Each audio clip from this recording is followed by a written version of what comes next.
So seventh problem of worksheet 3.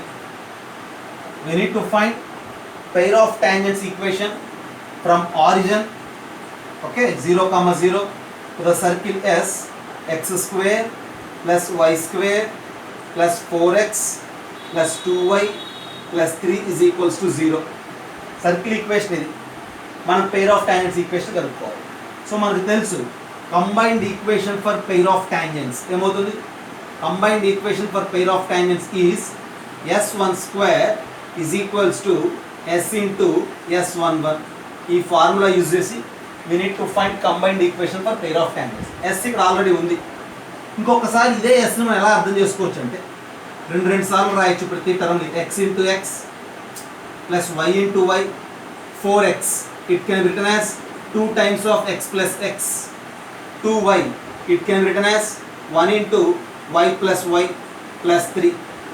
So ఈ విధంగా s ని రాయడం మనం వర్క్షీట్ 1 దగ్గరే నేర్చుకున్నాం. నౌ s1 అంటే ఒక x ని ఒక y ని పాయింట్తో రీప్లేస్ చేయాలి. ఇక్కడ పాయింట్ ఆరిజిన్ కదా, so work easy. x into 0 plus y into 0 plus 2 x plus 0 plus 1 y plus 0 plus 3. 1x and 1y ని పాయింట్తో రీప్లేస్ చేయాలి. సో ఇది సింప్లిఫై చేస్తే you have 2x plus y plus 3 s1. After this s11 రాయాలి. s11 అంటే ఏంటి? రెండు ఎక్స్ని వైని కంప్లీట్గా మనం పాయింట్తో రీప్లేస్ చేయాలి.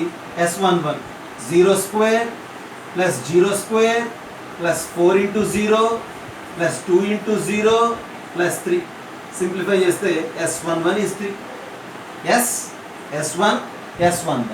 ఇప్పుడు మనం ఈక్వేషన్ ఫైండ్ అవుట్ చేయొచ్చు. So finally what is the equation?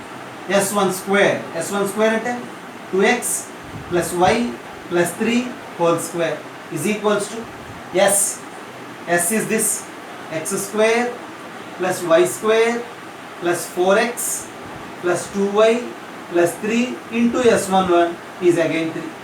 So ఈ పార్ట్ని మళ్ళీ మనం సింప్లిఫై చేస్తే మనం ఏదో ఒక ఆప్షన్ రీచ్ అవుతాం. Okay, that's your part. Simplification మీరు చేసి ప్రాబ్లమ్ని కంప్లీట్ చేయొచ్చు. ఓకే.